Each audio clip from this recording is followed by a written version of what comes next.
All right, welcome to Project Inside Hope. My name is Kurt. I will be facilitating this group tonight. First of all, we want to go around the room and introduce everybody. You know, some people are still here, been coming, but let's just go around, start on my left here. All right, I'm Ryan. I'm Ryan. That's it, his name? Yeah, just name and where you were locked up, just like we normally do. I'm Ryan. I've been locked up. Like every week, I tell y'all the same thing: Richmond, Chesterfield, America, Riverside, Diversion Center, Mannheim, Germany. You know, all the institutions. So, been home since April 20th, 24th, 2014. Pass. I'm Ashley. I've been locked up at Pamunkey, Richmond, Henrico. My release date was September 9th. My name is Devin. I've been locked up in Henrico, Richmond, East and West. Been out since November 8th, 2015. My name is Floyd. I've been locked up. Richmond, Henrico, Hanover. Went to the state. I don't even know when I got out. It's been a while now. Last year sometime. That's it. I'm Ashton. I'm Joe's girlfriend. I'm Joe Manatic. I've been locked up in Lynchburg, Campbell County, Amherst, and Roanoke jails, and I came home June 12th of 2015. I'm Jeremy. I've been locked up in Henrico and Hampton City. I got out May 26th of 14. My name's Drew. I've been locked up at Riverside Regional, Henrico, Chesterfield County. Got back in December of 15. Dustin. I've been locked up in Chesapeake, Virginia Beach, Norfolk, pretty much all the 7 centers. Been out since November 22nd, 2015. Cody, I've been locked up in Chesterfield County, and I've been out since September 22nd. And I'm Cody's mother. Hey, Cody's mother. I'm Cricket, and Jeremy. Those of us who's watching this film remember Jeremy was in there this spring. That spring 2 years ago. Yeah, I'm at 15. I'm burnt. They know. They laughing at you right now. Right in group, they laughing at you. Look at this motherfucker. He's trying to give us a message of hope. I've been locked up in Pamunkey, Henrico, East, West, Richmond, Pocahontas, Powhatan, and I got out August 28th. My name is Jonathan. I've been locked up in Pamunkey, Henrico East and West, and I got out June 16th, 15. And I'm Kurt. I've been locked up in Pamunkey, Richmond, and Rappahannock, and I got out September 28th, 2015. Today, I think we'll do the group on relationships, you know, whether it be relationships with your peers, with God, your higher power, your girlfriend, family, whatever, just relationships in general, you know. And like for me, relationships has been a big part of my life. You know, I've always had certain relationships with people, with friends and stuff that, you know, in my addiction that I would just throw away, you know, good relationships. And, you know, with my family and everything like that, you know, when I was getting high, I just didn't care about burning that, you know, burning those bridges or anything like that. It just came with the disease of addiction and just not caring and not giving a shit. Today, I can actually say that I have really strong relationships. You know, I'm in a good relationship with my girl. You know, and that's been brought about because of this program. You know, she's in recovery also. My family, the relationship with my family is now 10 times better than it's ever been. And just, you know, everything, the relationship with the people I work with and stuff like that it's really good, you know, it's real positive and everything. And I just want everyone to, you know, kind of share on what they feel, you know, has changed from the past, that how the relationships used to be, to how it is now that you're sober and you're living a new way of life. So we'll just go around the room and whoever wants to start can start and we'll go from there. Cody, I'm an addict. Hey, Cody. You know, when you get into this recovery thing, you kind of start to drop off with all your old friends, stuff like that. That's basically what I'm saying now is like, I had a lot of old friends I don't hang out with anymore, and that's a big thing. And when it comes to family and my relationship with my family, it's definitely gotten a lot better since I quit using drugs and stuff like that. You know, like my family trusts me more, and you know, I'm starting to build different relationships with some people in my family I never really talked to. You know, because it's like now I'm actually seeing, you know, how relationships really matter and stuff like that. And thanks for letting me share. Thanks for sharing. Thanks, Carrie. Now, looking at your past, like, do you feel like the relationships that you're in now are stronger after being gone through what you went through to opposed to today? You know what I mean? Like, Definitely. You know, it's like things just get better, I guess. Get a lot better. I used to stay getting in trouble, so it's like, I remember, might have been 2 meetings ago, I told you, or the first time I came into this meeting, said like how your family stops trusting you, and like, you know, so it's definitely got a lot better though. I still don't trust him totally. you get that back, you know, he's got to earn that. Just scared he's gonna get in trouble, you know. There's always going to be that worry and that anxious feeling, you know, because this is an ongoing disease, and you know, it's like a revolving door. It takes time, though. It takes work, lots of it. I'm Dustin, I'm an addict. What's up, Dustin? Not much. One thing I always heard when it came to relationships is stop doing drugs and you'll lose all your friends. Because I ain't got no friends except for the people that are in here, the people I live with, and the people I associate with every day. All the ones back home still in active addiction, it don't matter to them what I'm doing now. They ain't worried about me getting better, they're just worried about getting their next one. And the relationships with family, like, I didn't even have a family until I stopped using. And then now, got my mom, my dad, and both my little brothers back in my life. And much rather kick it with them than any of the dudes I was kicking it with out on the street. Females too, they all worthless once you try and start fixing yourself. And then relationships with girls, that's a whole nother story.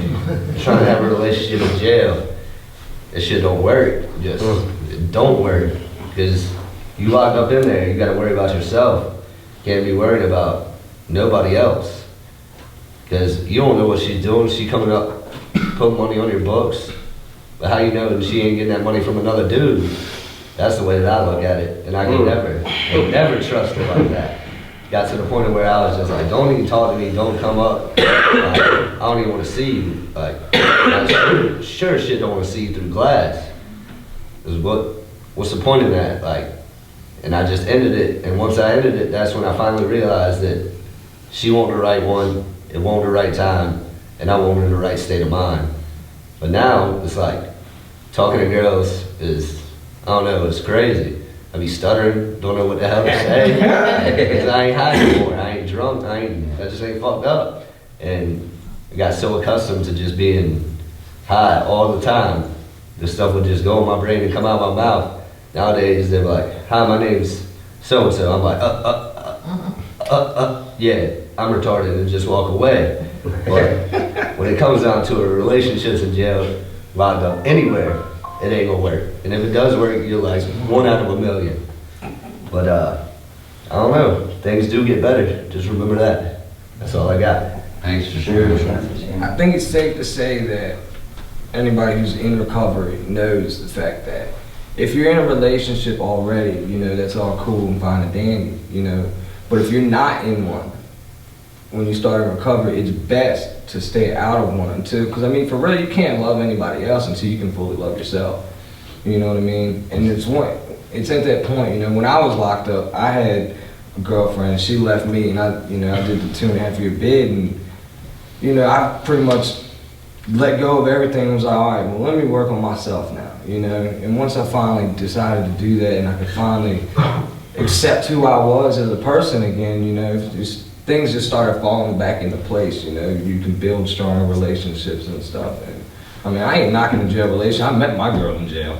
You know, we're doing great. Yeah, you're that one out of a million. I know. But I mean, you know, I think it's just it's just a thing. If y'all are in a relationship, I would suggest to stay out of one until you can fully love yourself and put your foot in the program and get going with that. That's just my advice.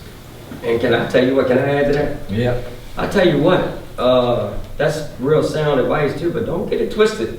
Cause I've been in a relationship for years, and this motherfucker ain't easy. Oh no. When you trying to live a new life, relationships are not easy when you're trying to focus on yourself and get your shit together. So don't be confused just because you've been with somebody for years that you're gonna come out and you're gonna live clean and life's gonna be happily ever after, because it ain't, man. Mm-hmm. Relationships are real. I will say though that, like, when I'm working on something new, like, I know that my side of the fence is cleaned up pretty good. So I know without a doubt, my mama trusts me. My grandparents would let me come over for the holidays instead of telling me that the dinner's at 3 o'clock and it really be at 12 o'clock if I go home. You know, my girl knows I'm not in here hitting on Ashley, and I'm sorry, I keep forgetting your name. Ashton. Ashton I'm too old and for Ashley. She knows I'm not hitting on you. Roxanne's my dear friend. I talk to Roxanne on the phone as much as I do my girlfriend now, so, but it's kind of weird. She knows, she trusts me, that's what I'm saying. Right. You know, but like before I was doing something different, I was not trustworthy, period. All my relationship, whether it be my girlfriend relationship, my mama relationship, my brother relationship, my work relationship, man, I was using all them for what I wanted and needed, which was to get more drugs or a ride. Give me a ride. Mm-hmm. Can I get a ride? Give me a ride. I told my grandpa one Christmas, we went up there, this was years ago. I told him, I said, look, I was sick as a dog. I hadn't already took some money while I was around. I ain't gonna say who, but I took some money. And I had already mapped out in my head how much I was gonna sell my Christmas presents for, what the dope man was gonna give me for this and what he was gonna give me for that. And I told my grandpa, man, I said, look, man, can you give me a ride to my girlfriend's house? And I ain't have no fucking girlfriend, man. He was like, yeah, I'll bring that carry up there. And he said, where is it? I said, Mechanicsville.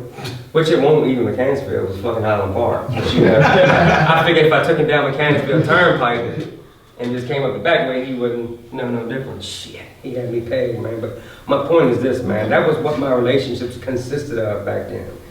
Whatever the fuck made Cricket happy, you know, because I want what I want when the fuck I want it.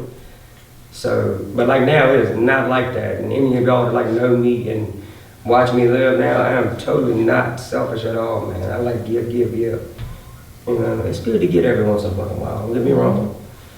But, like, overall, my relationships are fucking 1,000 times better. Thanks for letting me share. Thank you for that. My name is Ryan, man. Hey, Ryan. I could talk forever about this. Yes. Just because, you know, y'all see I'm married, you know what I mean, to another addict, good Lord. But you know, I can kind of, honestly, like what Cricket was talking about, you know, I think about all of my relationships, whether it be with my wife or with anybody, and this is gonna sound crazy, but all of my relationships were based, because I'm self-centered, right? My disease is, at its core, is self-centered, you know, and so it's always all about me. Even my because I claim, you know, I got the loyalty tattooed on my arm, right? And I'm a fairly loyal dude, you know. I ain't in there for no reason, so I thought. Right, but then as I get down and doing some work on myself, I come to realize that like my loyalty to you wasn't just to be loyal to you, it was because I was going to be loyal so that you could give me something that I want. Whether it be your friendship or your approval of me, you know, because my self-esteem was so low, you know, that like I didn't like me, so if you like me, then maybe it would help me like me a little bit. And I mean, that's just like everything, you know, every relationship I ever had. And then there were some relationships where I was the more dominant person in the relationship, and I was the more, and like I had an expectation that if I did something for you and you didn't do, it's like as soon as I do something for you, all of a sudden, like, you better be doing what the fuck I want you to do. If not, I'm gonna get a resentment, and I'm gonna have an issue, and especially with a woman, you know, with my wife, good Lord. You know, there was a time when it was like I was working and she was a stay-at-home mom, and I told her to do that. You know, I was like, just stay at home, take care of the kids. But like if I came home and like shit wasn't done the way I wanted to do, then I'm mad. You know, she got 2 kids at the house. I'm like, man, why you ain't doing this? Why you ain't doing that? Everything was based upon I'm gonna do this so that I can get what it is that I want, whatever it is, or you know, even if it's just you doing what the fuck I say, you know. And so, you know, that's just unhealthy, man. It's all about, like Cricket was saying, man, just self-centeredness. And so coming home and, you know, getting involved with the 12-step program and learning how to have healthy relationships, you know. For those of y'all, and I'm not saying this to brag or be funny, but if anybody in here has seen the way my wife and I operate and interact with one another, like our relationship is better today than it has ever been, ever. And it's great. And it's because she has a program of recovery, and I have a program of recovery and my program of recovery is not her, and hers is not me. So it's like, I get to learn how to, like for me, like, first and foremost, you know, what has made our relationship better is our relationship with God, you know, and a higher power, because it's through that I begin to learn how to love myself. Right, I learn how to have some self-esteem so that everything I do is not contingent upon you doing something for me or feeling good about me so I can love me, because once I love myself, whatever you do to me don't make no difference. You know what I mean? Like, I can be alright. If you don't do what I want you to do, guess what? That's okay. You know, and that's just hard in a relationship for those of us in relationships. You know, it's hard when your girl gets mad at you. Like say, this didn't happen, but say for instance, I want to come up here tonight and she wants to spend time with me. You know, in the past, she was like, I really want to see you tonight. You know, I would go over there, but in my mind, I'd be mad because I had to go over there and miss this. So I'd be able to go over there and I have a resentment and I'd be upset, or either I come here and then I had to go home and fight with her to try to make her understand why it is I had to, and just nowadays, man, well, we don't have to do that, you know. If I do something she don't like, if something she don't like, I don't have to try to make her feel any type of way. It ain't my responsibility to make her feel better. That's her thing, and the same thing with me. And so it's like, once you have the freedom to do that and to operate, you know, once we have the freedom to operate individually and come together as a unit, where we're not so entirely dependent on one another, then it just makes for a great relationship, man. And so, and that's what her and I, man. And then, I don't know, man, like you know, if it wasn't for, you know, going through the 12 steps and getting to know myself and doing esteemable acts, right? Because if I got low self-esteem, like in order for me to get some self-esteem, I got to do esteemable things, which means, you know, be there for somebody else, you know, get involved with service, you know, answer the phone when Jeremy called me or somebody called me and asked me to go help him do this and that, or whatever, you know, start doing things that will help me like myself. And so, I don't know, man, I mean, that's what I try to do, you know, build a relationship with me. And so that way, when I'm in a relationship with you, I'm not dependent on you to give me what I need to help me feel better. And so, and then, you know, with my kids, my relationship with them is getting better. Because like that sick shit I'm telling you about, that even goes for my kids, man. You know, like I love my children, but like I want to be daddy, like. But the reason I want to give them all this love so that guess what? They can love me. Like I want them to show that love to me and make me feel good, because I want to feel good about being the shitty daddy that I know I've been my whole life. You know, the whole time they've been alive, I've been in and out of institutions, so I want to love them. I want them to see me and run up to me and love and hug me, not because I want them to love, like I want them to be happy, but because I want them to love me so that I can feel good. That's some selfish ass shit, man. You know, to my kids, man. And so now it's like, you know, like I don't as much, I ain't saying I don't still do that shit, right? Because I do, you know, but I'm aware of it. And as I begin to get a relationship with God and my higher power, like I don't have to do things with that underlying thing. I want to do things. You know, it's not that I have to do them to get approved or to get love or to get anything. It's like I want to do it because I just want to share that love that I have for, You know, each individual, including my kids with them. It's not like it's not it's not a task. It's like something that I want to do, man. And it just has made the majority of my relationships better. And we sit here and talk every week about the communion, about the fellowship and all the things that we do. And the reason is that drugs have isolated me so much. The 12-step fellowship that I'm a part of, it compromised of the 12 steps, which is my relationship with myself and with my higher power, and then the fellowship, which is my relationship with other people in society. And the reason is because my disease has isolated me so much that I forgot how to operate with all of y'all. So I need to be part of the fellowship so I can learn how to have healthy relationships, because I don't know how to do that shit. And so from coming in and getting to know people and reaching out and developing a strong network, like y'all teach me how to have healthy relationships, man. And thank God for that, But I can, on any given day, all that shit sound real good, but on any given day, I can revert right back to the selfish me that only wants what you want something from you.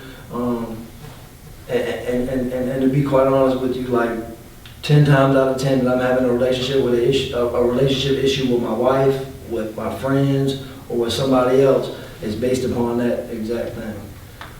But because I'm aware of it, I can try to avoid that as much as possible. So, that's pretty much. I could continue on forever. But for me, man, this thing that we're doing, for me is, and I share about this a lot too. The meetings is like the best time I ever feel. My God don't come down from heaven and like sit on my lap or sit or whatever and talk to me and shit. You know what I mean? It just don't happen. I'm the closest with my higher power when I am sharing and communicating on a spiritual level with another human being. And so how can I do that by myself? I can't. I need y'all. And that's a blessing of this thing, man. So I just want to say, so they know, the basis for all of that is God in the program. That's right. So when y'all get out, if you haven't found a higher power, if you haven't decided to take this thing and jump into it and do it, there's a prime example of these people sitting here, all this hope in here, life does go on, y'all are in there, but we were right in there with y'all, and the thing to take out of this is, you need to find a higher power of your understanding, and you need to jump into this program and meet new people who can show you a new way to live, and that's what we're all sharing,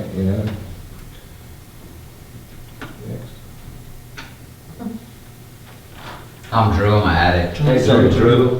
Alright, so when we're talking about relationships here. Alright, so as far as relationships, I don't know, in the past couple years, I haven't really had any relationships due to drugs and alcoholism.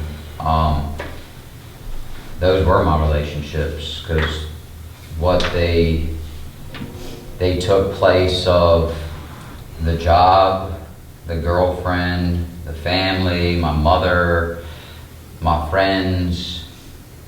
I didn't have any relationships, my friends were Bob Marley, Johnny Walker, Jim Beam, Jack Daniels. Those were my friends, unfortunately.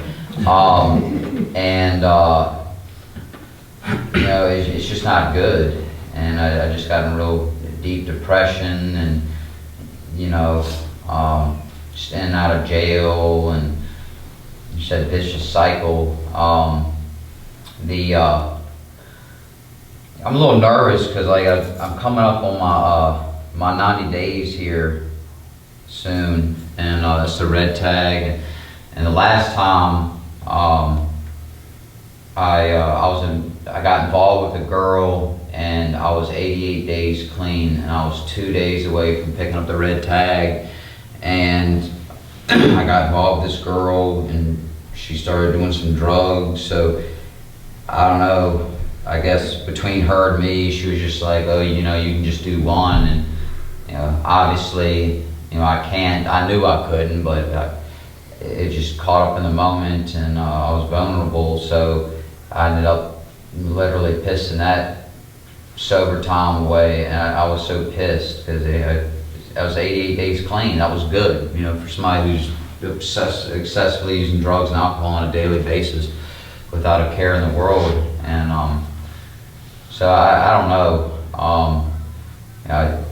You know, as far as relationships, if you're already in one, you know, that might be one thing, but you know, they say if you're not in a relationship with a girlfriend or boyfriend or whatever, that you should, I think they should say you should wait like 12 months, 12 months of straight sobriety time. That way you get clarity in your head and, build up some confidence and, just so you're not vulnerable for relapse, pretty much. But anyways, started to get some trust back. My mom's pissed at me for a few years, and so I'm starting to get some trust back with my mother. Now some of my other family members, that's another issue, because I still have a couple of family members who are in active use.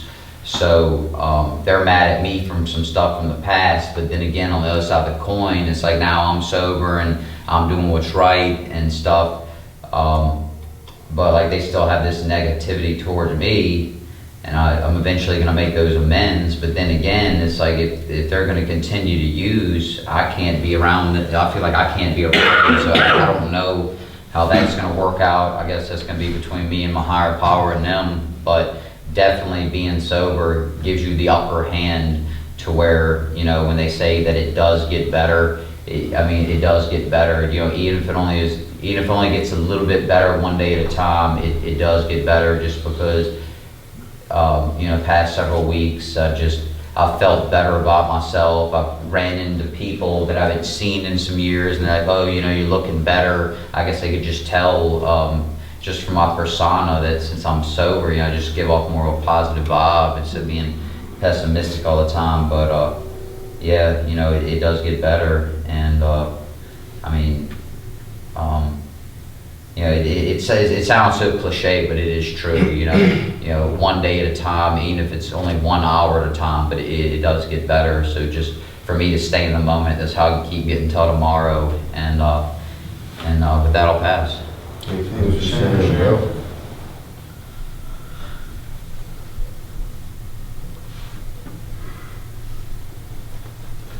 Hey, my name's John. Hey, John. Relationships to me, I pretty much destroyed every relationship I had. From a girl that had a hot plate every day I come home. It was good, but I would complain there wasn't no ketchup on the plate. But it was a warm meal every time I come home from work. And sitting here seeing this guy's mother right here, I think about mine, like I was talking to mine the other day. And the mentality that I got, I want it back so quick, I guess, because when you get high, you get it right then and there.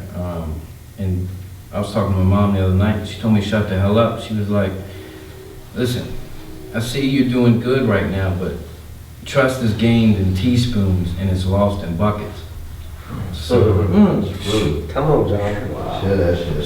Shut it up, boys. I didn't really pay attention to that, and I got to thinking the other night, that's so true. She was like, you never really stole nothing from me, cash-wise, materialistic. She said, you just stole time. Yeah. And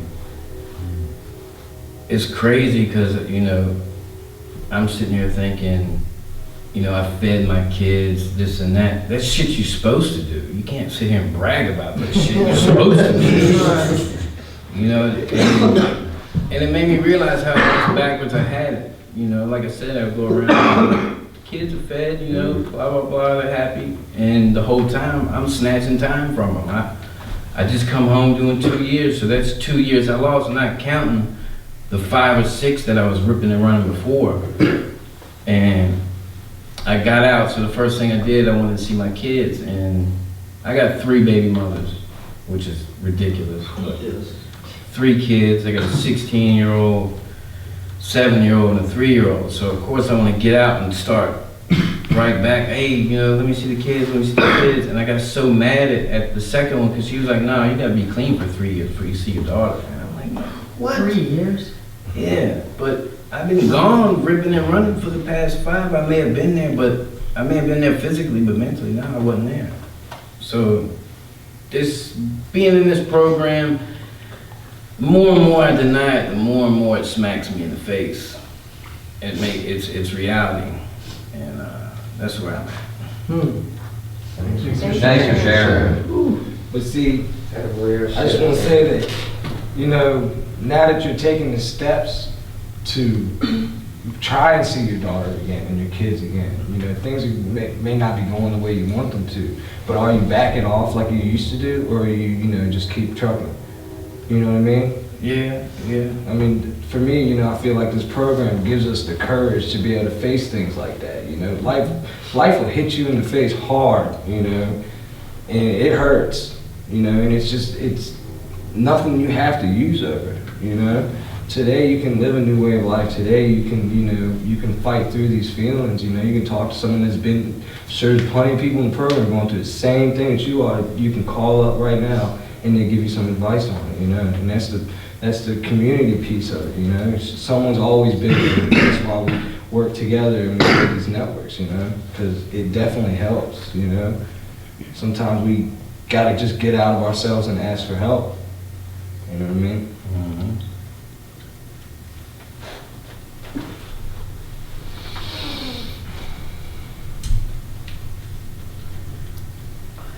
Hey, let me say one thing real quick. I ain't gonna hold y'all hostage. I just want to say one thing. They talk about them getting into relationships, right? Me and Jeff was talking about this the other day. Me and Dwayne and somebody. But one thing they don't talk about, man, enough. I'm gonna tell you, right? When you first get out and you clean, I don't know about y'all. I never had sex clean before in my life, ever. I mean, you know what I mean? Man. Ever. That's awkward. Now, man, I don't like talking about this with all these women in the room, but I'm just being honest, right? Like, years and years of substance abuse will have an effect on the male performance ability. Am I right, fellas? You're right, and please don't be offended by what he's talking about. I'm If they not. talk about that in them fucking sales, you better Right, believe I'm that. being serious now. And so what they fail to tell you is that when you get out of jail, you get out and you try to have a relationship with a woman, that is some uncomfortable shit. For you to go and try to lay down with a woman and you sleep with her and then 2 seconds later it's done and you sitting there feeling like what just happened. That's an uncomfortable feeling, bro. I'm being serious. You know what I'm saying? Like that's, I mean, it feels good, but then uncomfortable because you feel not. I felt like luckily I had a wife, so I didn't have to do it this time. You know what I mean?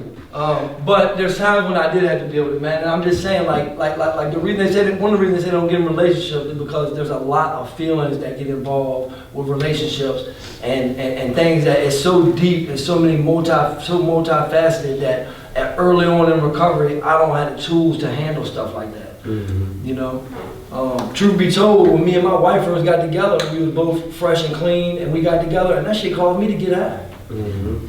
My sexual insecurity.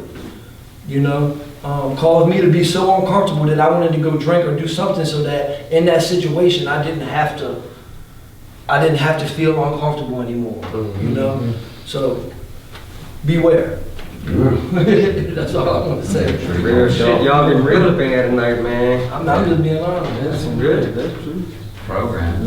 I would say one more thing too is those feelings do come back the same way he's talking about, because some shit got with me the other day. I ain't woke up with no more than 5 years. Rolled over and thought I fucking died. That shit was the worst pain I ever felt in my life. Sorry. That shit, straight up. Nah, it's not even funny though, because it surprised me. I was like, what the hell? The fuck is going on? Like, just, I don't know. I felt like I was 13 again, so prepare yourself for that. Yeah, it'll show up one day. Dustin was so excited about that he shared that with everybody in his network the other day. I mean, he was really excited about it. You could tell the genuine joy about that. That shit happened in 5 years, and I woke up and I was like, what's up, buddy? You finally want to show the fuck back up. Where you been? Yeah, exactly. I ain't seen the motherfucker in years.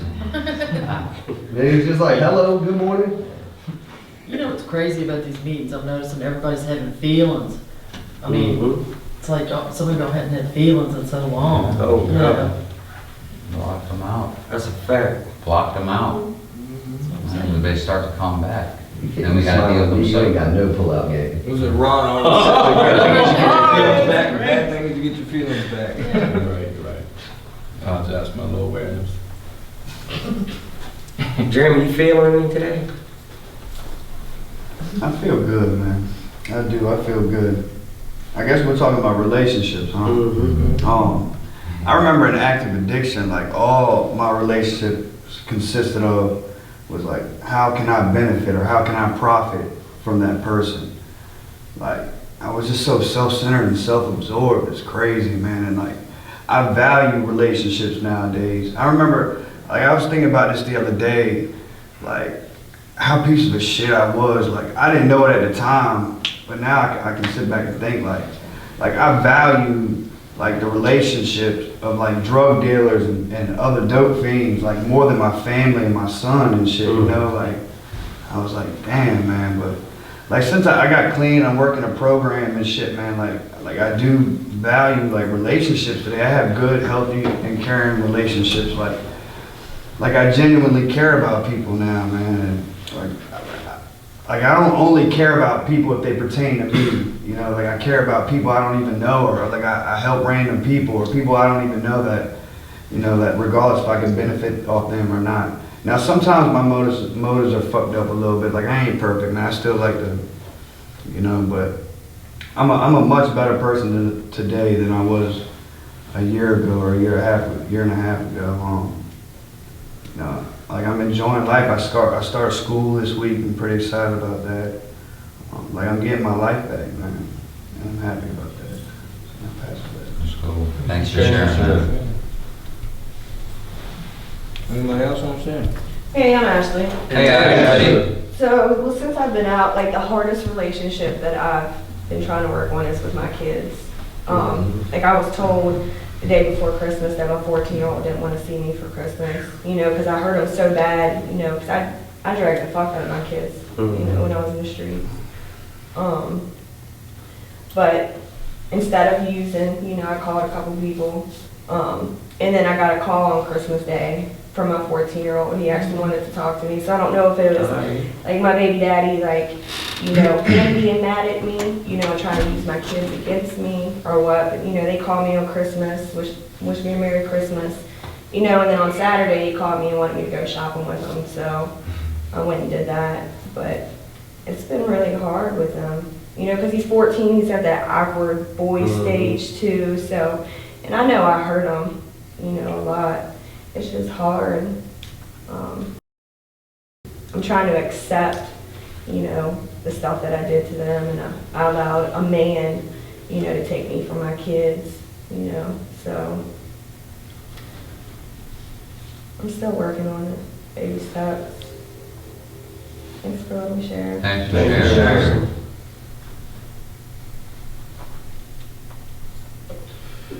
My name is Doug. Hey, guys. Relationships, man. My biggest relationship for me is the hardest is my own relationship with myself. I run from my own problems, my own issues with the drug, with the alcohol, with the women, with the cars, with the houses. And I've learned today, man, the most important relationship is with me and my higher power. I look around now and I see, I got a discernment what God, my higher power puts in my life. If that's a good relationship or a bad relationship. Is it a relationship my addiction wants to be a part of, or you know, is it a relationship that, you know, my higher power is putting in front of me? Because it's hard to discern sometimes, you know, because it can be, you really can't tell.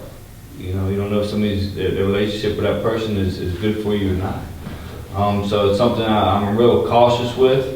I'm not the type of person just to jump into things. So I kind of, you know, get to know that person and just kind of see what their motives, because, you know, body language and stuff like that speaks louder than words. And I can, you know, When we was out in the street, we did that stuff. We could read somebody from a mile away. You know what I mean? And you could tell if they're a dope fiend or if they're good for us. And you know, that's kind of cool. You know, that's because you learn those things in active addiction. You know, and then when you get clean and sober, you still have those same senses, those still stuff to be able to discern that stuff, man. But what keeps me clean, man, is just keeping that relationship with my higher power, man. That's the biggest one for me, because he was there no matter what. He was there when I was down and out. He was there when, you know, nobody wanted nothing to do with me, because I was out there ripping and running. And today, I can actually say I have a truly great relationship with my higher power, and with myself. He taught me to love myself. I can't love nobody else unless I love myself. You know, it's a hard piece. You know, because we destroyed ourselves, our own relationship with ourselves. Now I can look in the mirror every day. I'm okay with that person. You know, before I didn't. I just went to the bathroom real quick and did my thing and was back out. You know what I mean? I won't worry about looking in the mirror, messing around with that stuff. I ain't like that guy in there. And relationships with me, man. I was 5 years clean, man. I let a relationship pull me out of it. I was, you know, I took my will back. And it was, you know, I look as me being in the will of God is being in the eye of the storm, man. Around the people that love me, that care about me, recovery, and then, you know, you step out and just stick your hand out just enough. You try to take your will back, and that's when the winds grab you, you know. It's kind of, and as soon as you know, even play with it a little bit, it grabs you. You know, next you know, you're just being twisted around and blown around by the winds of life again. And then years later, or maybe not even get a chance to even see, you know, it might be time for you to go, but you look back and you're like, how the hell did I get out of, you know, that calm part of my life, man? Like, I was doing so good, and that's because, you know, we pulled ourselves away from the relationships that were good for us, you know. It's hard to do good and easy to do bad, you know what I mean? It's something it's in our genetics. I don't know what it is, man. We pulled ourselves through things that hurt us, you know. We pulled ourselves into relationships, not even just physical relationships, relationships with the drug, with the alcohol, you know, like, so we were saying earlier, just, you know, that was your friend, you know. And they don't even care about us, man. A few weeks ago, we kicked in the door with a girl at OD. And I seen my addiction. I seen my monster, dude. And I've been through some things in my life. I've seen blood, I've shed blood, and they never messed with me as much as it messed with me that day. When I kicked in that door, when I seen my addiction sitting on the toilet, purple. And at that time, I realized that relationship doesn't give a fuck about me. You know what I mean? That relationship don't care about me. It never did. It never will. And that was a whole nother eye opener. Because when you out there, you rip and run. You know, when you do little crazy stuff, you just laugh at it and keep going, act crazy like we normally do. You know, and brag to everybody we did something stupid. But that was the day I realized I didn't want a relationship with that thing no more. You know, all that relationship was coming down to was to death. Yeah, you might get locked up, that might save your life, you know, that's cool. But if you keep playing with that deadly relationship, with the dope, the coke, whatever, your drug of choice is, it don't have a heartbeat, it don't have a conscience, and it don't give a fuck what color you are, shape, form, if you're married, you know, whatever it is. So, it's definitely a relationship you don't want to be a part of, man. And it's destroyed people. I've had somebody probably die almost every month this year, or 2015. Did she pass away? No, we got her back. She survived by the grace of God. But yeah, relationships are tough one, man. It's all aspects. It's just not with girls, you know what I mean? It's with yourself, with all kinds of things. You know, your relationship with your car, man. You know, or your motorcycle, or your skateboard, you know, whatever, you know. So you just gotta be cautious, man. You know, pick your battles wisely, you know, because our addiction, it pulls us towards bad relationships, no matter what, you know. And you just gotta sit back and see what yours is, and see what, you know, what they're trying to, what's good and what's bad, man. And definitely be cautious of what type of relationship you get with, men or women. And because you don't know what their motive is neither. And sometimes they don't even know what their motive is. But just be cautious, take your time, love yourself. If you don't love yourself, get around people that'll keep loving you until you love yourself. That's all I got. I just want to share this. You're talking about, you know, like, you know, different relationships, different experiences. So I just posted this to Facebook on the way here. It's by Buddha. It says, every experience, no matter how bad it seems, holds within it a blessing of some kind. The goal is to find it. You know? And it's crazy because, you know, all through life, you know, you're going through things, you know, and some parts of your life may seem worse than others. And especially, you know, I think I speak for everyone when we say you've been through some shit. We're addicts. We've been through some hell, you know. But it's like I've noticed once I got clean, I can look back at all that shit and like see the good that has come out of it, you know. I wouldn't be who I am today if I didn't go through that addiction. You know what I mean? I'd be a totally different person. I probably wouldn't be as caring. I'd probably just be a straight dick. I don't know, you know. And sometimes when I feel like having a resentment from my past, you know, I got to think about that. Like, you know, maybe God put me through this to be able to sit here and, you know, send the message to someone else, you know, that's going through the same thing, you know what I mean?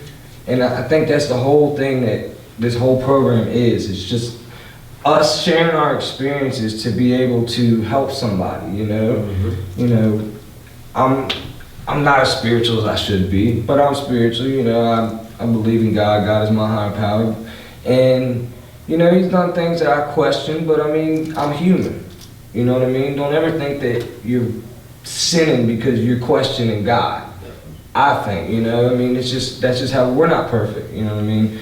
The bottom line, the picture I'm trying to paint is this, is that no matter what you've been through, no matter what your relationships were and how bad they were, how bad your life was, you can always come back from it. And you can always learn from your mistakes, you know? What was this other one? I just want to share this one. This one is pretty cool. Sorry, guys. It was a piece of paper. It said, if you fail, never give up, because fail means first attempt in learning. End is not the end. In fact, end means effort never dies. If you get no as an answer, remember no means next opportunity. Be positive.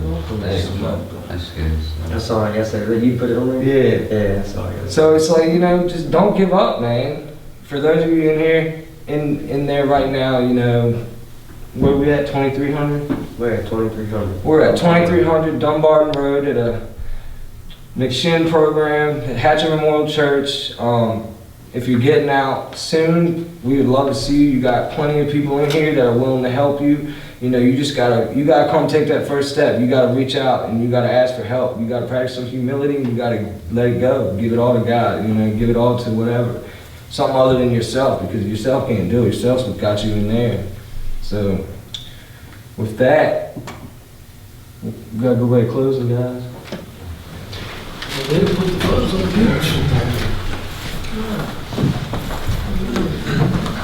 Come on, big talk now.